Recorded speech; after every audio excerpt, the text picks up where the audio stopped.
Hello and welcome back to Language Sofa podcast. This week I'm joined by Aurélie Lethuilier, who is a head of department for an MFL department in Kent in a secondary school. And she's also worked closely with the Sentence Builder books, along with many other projects beyond that. I just wanted to start off. I just wanted to welcome you to Language Sofa. I just wanted to start off with, I know you're an experienced language teacher and head of department as well. Is that right? Mm-hmm. That's correct, yes. Yeah. So, and obviously you're involved in lots of projects beyond the classroom as well. But what I'd love to know is what made you initially become a teacher? Well, the funny thing is, when I was still in France at the time, I had no intention whatsoever of being a teacher ever. I was thinking of either being a vet or being in the army, believe it or not. Okay. So, that was a bit of a jump.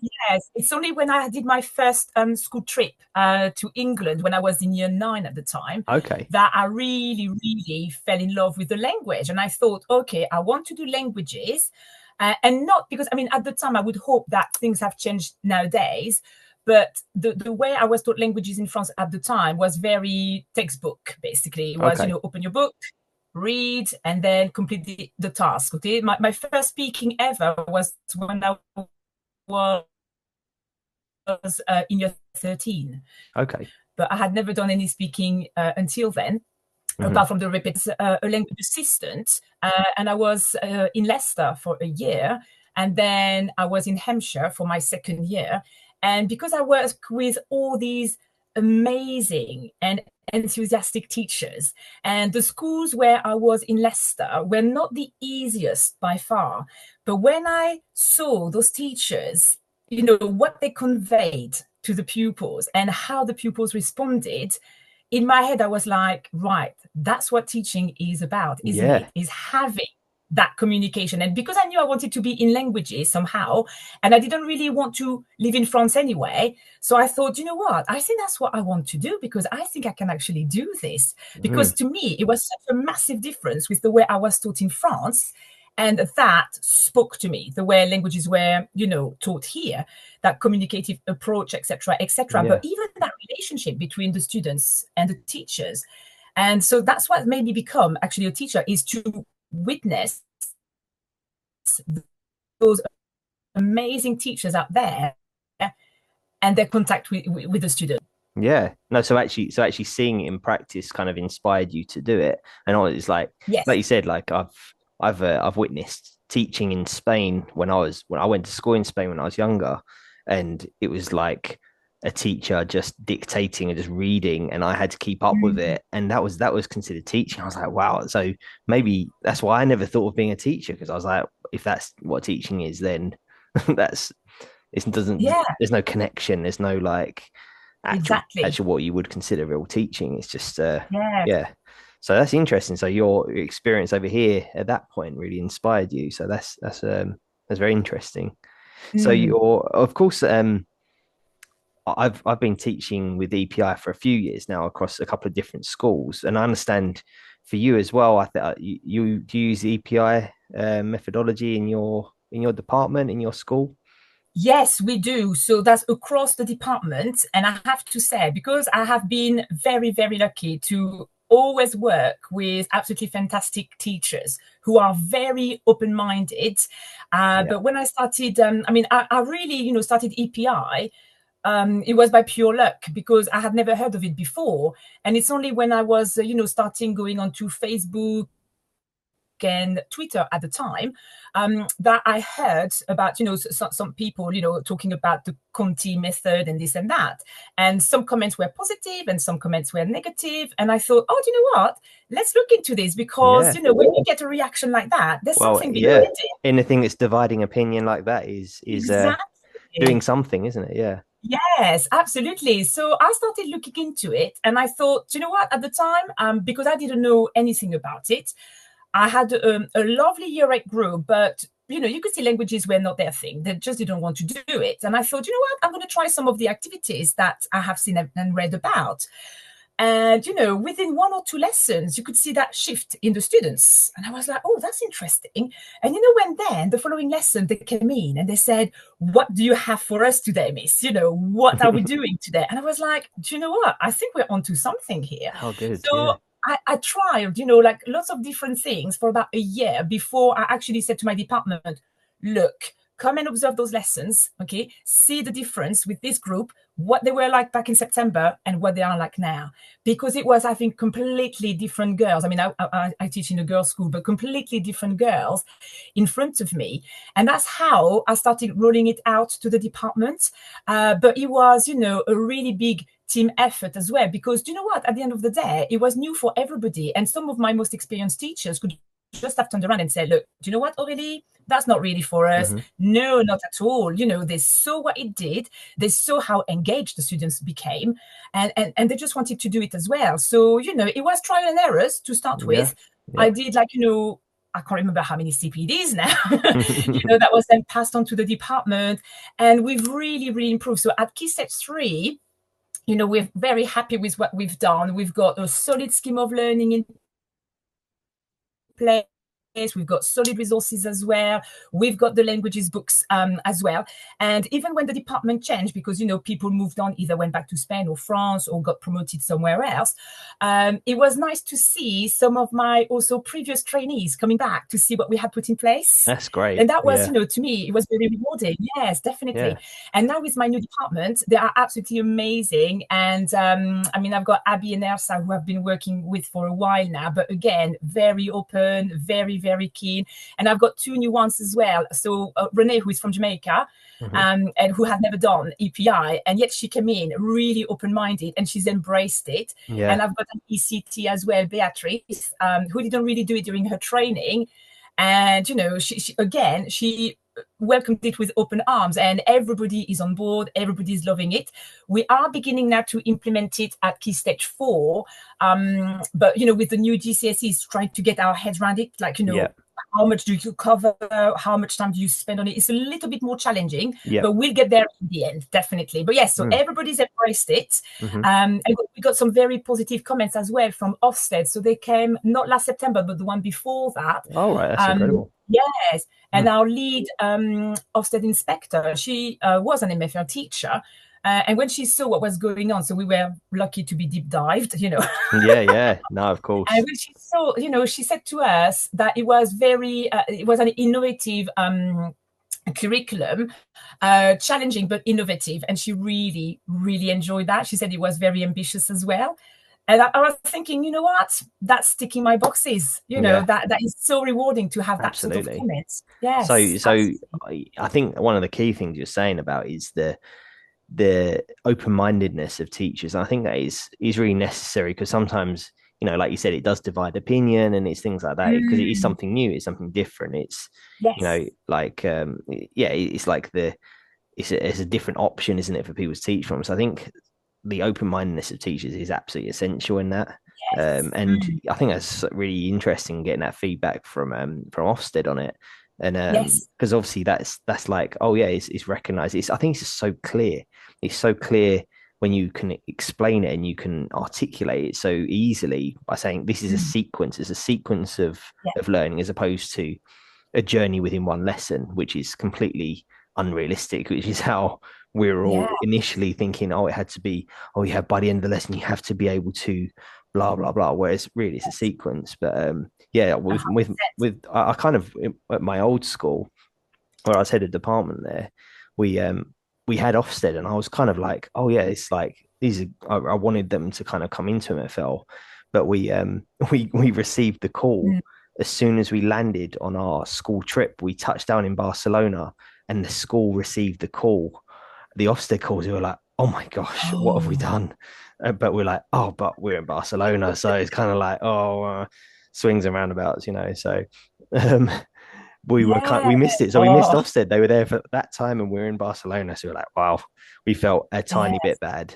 But at the same time, we were quite comfortable. If we would have had a deep dive on it, we were very confident, because it explains itself almost, doesn't it? EPI and the methodology. So and that's what matters. Yes. So no, thanks. No, that's really really Absolutely, interesting. yes. And I love that you're so proud of your department. I think that's so nice to hear. It sounds like you've got a great group of teachers around Oh, you. they So are. I'll tell you what, they are amazing. I've told them that they're not allowed to leave. no, absolutely. No, no, of course, keep hold of them. No, for Yeah. sure. But yeah, so what would you say the difference is between EPI and other methods that you might have seen before, or how you taught before? What changed? What is so different about it, would you say? Well, do you know what? I think because I was trained, using the what I would call the traditional method, Hmm. of teaching. And I think it's when I had my son actually that I realized that if you speak to your child in the target language, so for me that would be French, for instance, Hmm. it's all about communication. And that's how he picked it up. Hmm. So, for instance, if I said to him, I don't know, say, hier, j'ai mangé un croissant, I was not going to, I mean, he would be exposed to that perfect tense without me going through how to form the perfect tense Yeah. because he was far too young to I do mean, that, you yeah, know. absolutely.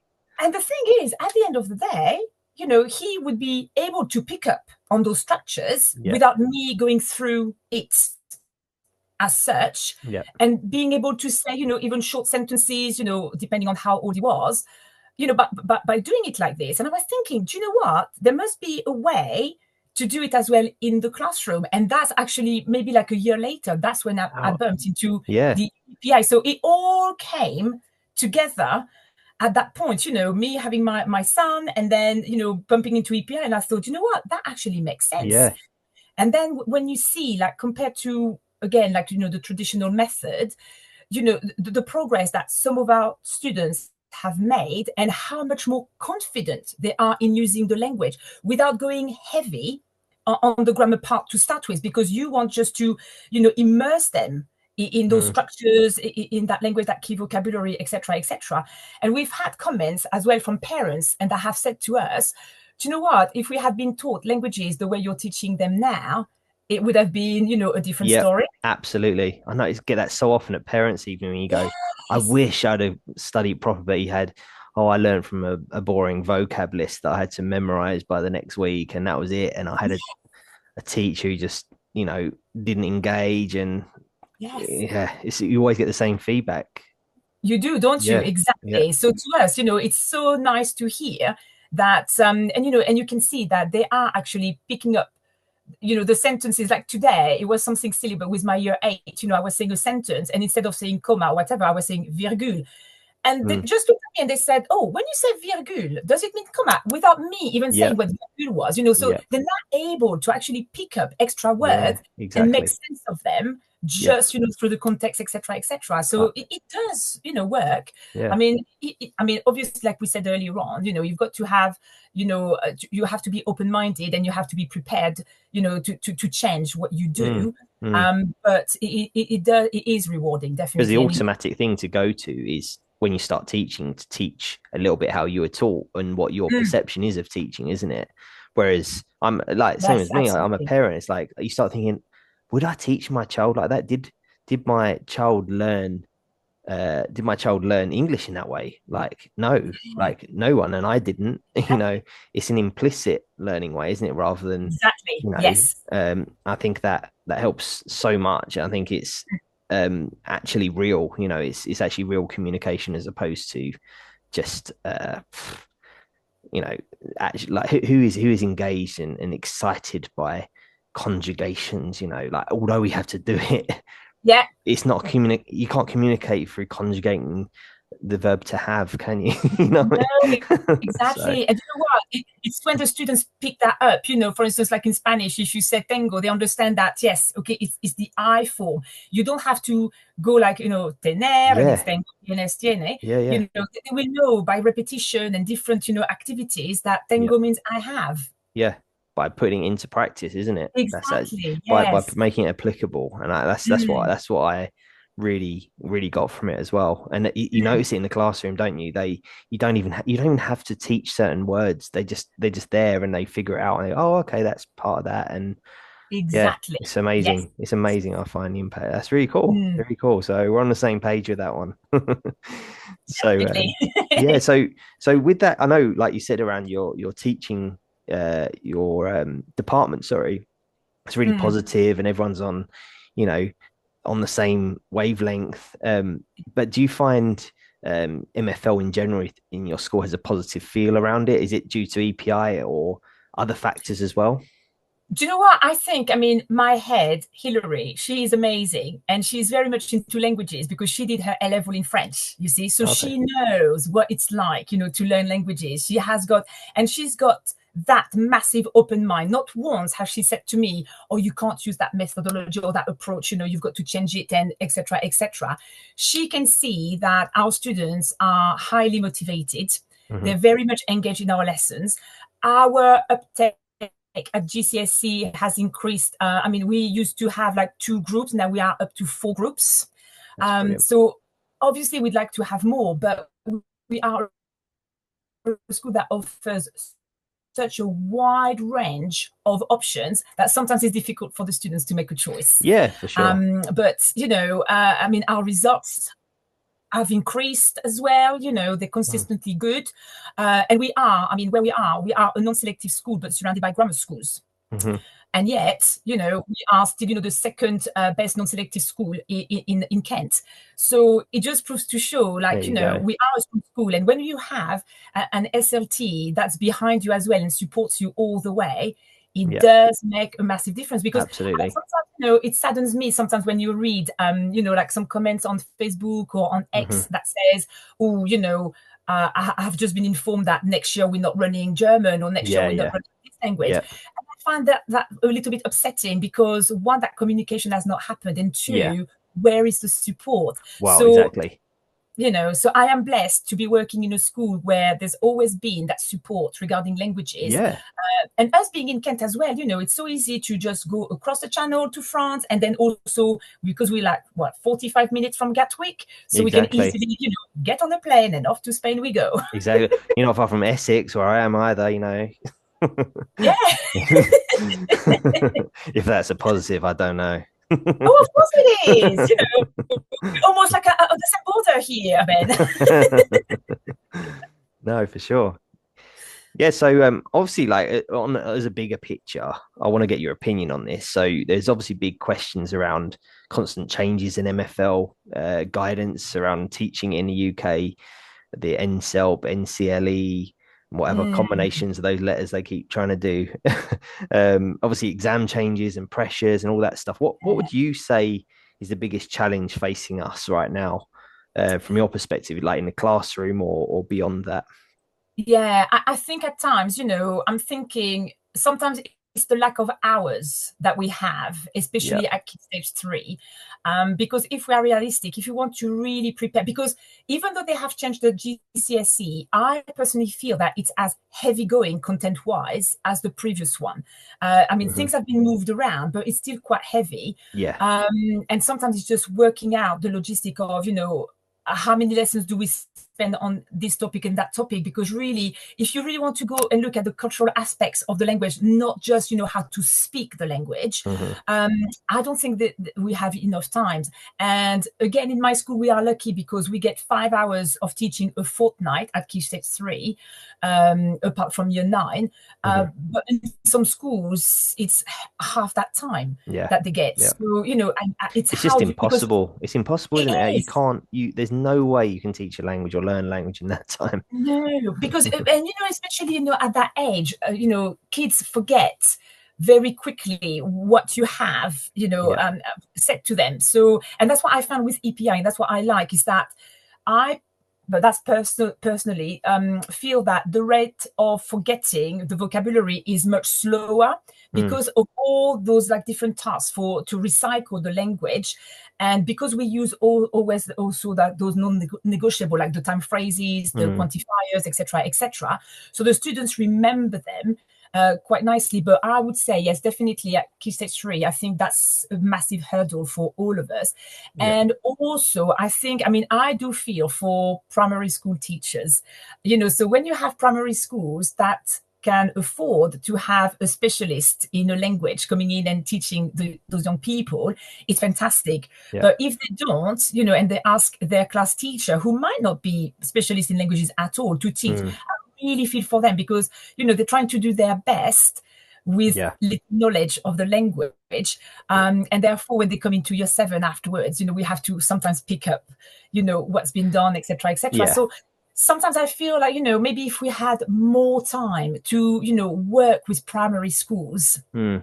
I think that would make a massive difference too. Definitely. Definitely. I mean, because I think what's not considered with that, the time constraints as well, is they're picking up a brand new subject, something Mm. that they really haven't done in years, like by year 7, because of that lack of input at primary, but not for any fault of any of the teachers, No, not at all. but they consider it like another subject, like if you consider another kind of option subject, they would have Mm. had some prior exposure to something that would set them up for it. Whereas languages, it's brand new, or everything we're teaching them in year 7 is absolutely brand new. So Yeah, once a week, it's it's not going to get there, is there? Or even twice. I mean, we have twice a week, which is that's fairly right. standard. But it's like it's having that constant exposure to it is actually what gets it, isn't it? So Exactly. it's a very tricky task, I think, to get them to the point, It is. and also trying to come away from going, we are just teaching to the exam, we're just getting them to the point of the exam, because that's 50% or less than of the purpose of learning a language, right? It's Yeah. like we've got to do that, but really it's a massive life skill. So It is. It is. Yes. And sometimes I wish that we could do more that is not just, linked to the exam, that yeah, just like, do things outside of the box, really. yeah, Because I yeah, think that, that would engage even more students yeah, to actually do languages. But sometimes, you just have to turn around and say, sorry, but we only have yeah, X amount of lessons yep. and you have to make a You choice. got Yeah, exactly. So that's where I think EPI then works within it, because it engages and it kind of does both things, doesn't it? Absolutely. It serves Yes. both purposes. Mm. So yeah, within your teaching career, which is it's been sounds really interesting and varied, and have you had any moments where you thought, this is really worth it, and I've chosen the right career path and I'm making a difference? Yes, I mean, absolutely. I mean, do you know what? Sometimes, some of the comments from the students. I mean, for me, it's when they are in the classroom and they are excited to come into your lesson. Okay, Hmm. because they don't know. I mean, one lesson from another is always different, and we try to use a variety of activities as well, just to keep the interest Yeah. going. And so many times when you have them coming in and say, "Oh, can we do the sentence stealer today? Or can we do this activity or that Hmm. activity?" Then you're thinking, do you know what? We've done something right here. But also, when we've had, and I'm thinking of, one particular student that in her PPEs, when she was in year 11, she got a grade 2 in the PPEs. And you would think, oh my goodness, but then by putting things in place and EPI related as well, Mm. we her results in her GCSEs was a 5. Yeah. So do you know what? So from Look at that. November Yeah. to May, June, when she did her GCSE, she went from a 2 to a 5. We're talking 3 Yeah. grades. Yeah. That is massive, Mm. massive improvement. So it's like that, lots of little things like that, having the students Yeah. coming to see you and saying, oh, during the holiday, I'm going to go to France or Hmm. Spain, Yeah. and I'm going to take my book with me so I can use the sentence builder to say this. Yeah. Do you know what? It's little things like this that to me, says it all. Absolutely. And that's what to me makes a massive difference. And you think, you know what? All that work, all that preparation was Yeah. absolutely worth it. Absolutely. Absolutely worth it. And there was one kid once who saw on one of my books, one of the books, that my name was on it. Yeah. And she said, is this you, Miss? And I went, yes. And she said, oh my God, I'm getting that book. And actually, she came the following week and she had Amazing. actually bought the book. And it was for the revision for GCSEs. And you know Yeah. what? For this student as well, that made a massive difference. So Yeah. it's little things like that. Yeah. But yes, it is very rewarding You at the end probably of the find day. as well, I find a lot of people say, oh, like teaching seems really hard, especially in secondary. But I always Mm, say to them, like, there's something good that happens every single day. There's always yes. something that you go, oh, that is so worth it. And it's an interaction, or someone does something, a good bit of work, or says, and you're like, oh, that Yeah. was worth it. That just makes it worth it. And I find almost every day that there's obviously there's really challenging things, Mm. but that's what you're there for. You're there to shape them as well, aren't you? But Yes. I always find there's something that makes you go, oh yeah, this is worth it. That is exactly, there's not one day when I go home and think, what else could I do instead of teaching? No, no, Yeah. no. To me, it's just, and it's just because you get that reaction from Hmm. all these teenagers. And we all know, teenagers are not easy at times. No. Okay, you've got that all the hormones flying around and everything. Yeah, yeah, But, it's just the way that they interact with you and how they appreciate all the hard work that you're putting yeah, for them. Because that's yeah. the one thing that they notice as well. The one question I get all the time is, where do you get those resources from? And I said, well, Hmm. I create them myself. I don't use a textbook per se. I just Hmm. create them myself based on Yeah, what you like, what you enjoy. And that makes a massive difference. They really appreciate yeah, it. yeah, yeah, Yeah. definitely. And obviously, things I like hearing about as well. Is there been any funny moments or outstanding funny moments that you've gone, wow, that's a bit lost in translation or something? Oh gosh, yeah. One funny thing for me was because the kids know that I'm from France, even though they all think that I'm from Spain. I think it's because of the dark hair. They're thinking, I'm from Spain. I'm like, no, no, no, no, I'm from France. Just look at the surname. Yeah, And like I'm not Aurelia, no soy Aurelia. exactly, yes. And just listen to the accent. You'll pick that up as well. But so some of the students thought that I was coming to work every day by helicopter because they Oh, didn't think that I was living in Britain, and so they thought I was, traveling like that every day. But then wow. there was once a little year 7, and it was my first year of teaching as a proper qualified teacher. And, he could hear that some of the kids, because I was working in a very challenging school at the time, and he could see that there were some words that I was not picking up, like the kids were saying some like bad words. So this child, bless him, came back the following day, and I kid you not, with an A4 page of all the possible swear words in English. Oh my word. And he said to me, he said, look, miss, this is for you because as a language teacher, I'm sure you'll be interested to find out that there are some words you're not familiar with Wow, yet. I tell you what, that is actually really kind. And I thought, oh, that is, I thought that is so sweet actually, because then I Wow. could pick up on those words. But you know what? Sometimes I wish I had written like all these like funny moments that Yeah, have yeah. happened, in the lesson, like, all these little comments, or even, in the speaking exam, when you try not to laugh because you realize when the student in front of you realizes what they've just said. Like, for Yeah, example, yeah. I had once that said that she wanted to drink countryside instead of champagne, so because he just got confused between champagne and Oh my champagne God. and Yeah. all that. She looked at me with that big smile, thinking, "Oh God, no, that's not what I wanted to say." But Oh, little it's things those like moments. that, It's those and it's moments. just brilliant. Yeah. But you know what? You just don't. And I wish I had written them down as I went along, because if you have a bad Yeah. day, then you just have to look at that and Yeah, just yeah. like put a smile on your face Yeah, again. Yeah, absolutely. Absolutely. Yeah. So no, those moments are just priceless. Apart from the speaking absolutely. exams when everyone's going to play football in the park with their friends at the weekend. Obviously, the standard thing. Answer to any question. What did you do last week? I played football in the park with my friends. Of course you did. Yes. Yeah, but you know what? My year 10 Spanish now, because they know that I love churros. Yeah. I don't know, like Senorita Lethuilier, she loves churros. There you go. End of. So now they're trying to put those churros in every sentence that Yeah. we have. Amazing. Look at that. And why Nice. not, Yeah, yeah. No, that's great. No, so obviously what one last question I'd like to ask is what one change would you like to see that could transform languages and the way they're taught in the UK? I think would be more work between schools. Okay. Because we, for instance, if I'm looking at the GCSE, we are all teaching like either AQA or Pearson and Excel, Hmm. and yet we are all preparing separately, if you see Yeah. what I mean. Yeah. And I think that's a bit of a shame, because the resources could be shared, Yeah. Wider. Yeah. Yeah. even with, exactly, yes, and even with local schools, it could be a matter of saying, right, if your school prepares, say, theme 1, and we prepare theme 2, and this school will prepare Hmm. theme 3. And I'm just thinking, if all of that was then put together, Yeah. we would all be on the same page as well. No. Yeah. I um, completely agree. Yeah. I think collaboration is really key. Yes. Even with like a lot of schools don't even collaborate within departments, and I think that's something I've not really noticed. Like especially my new school, the collaboration between them, it's all shared, and I think that's so good. It lightens the workload for everyone.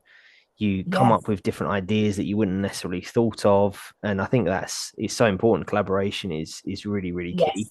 Yes. Um, 100%. so yeah, no, it's really really good. I completely agree with everything you're saying. So that's Oh, brilliant. But no, but I wanted to say thank you so much for coming on here today, and and for your contribution to this, and obviously to the world of languages and what you're contributing to is absolutely brilliant, and you really are making a difference. no, So thank you thank very you. much. Thank you very much for having me. It's been a pleasure. No, it's been great. So no, thanks for coming on Language Sofa. Thank you. Okay. All right. Well, I'll see you soon. See you soon. See Take you care. later. All right. Bye. Bye. Bye. So thank you for joining me for this episode of Language Sofa Podcast. Merci beaucoup de m'avoir parlé et d'avoir partagé vos expériences, Aurélie. So thank you everyone for listening, and I look forward to tuning in next time. Au revoir.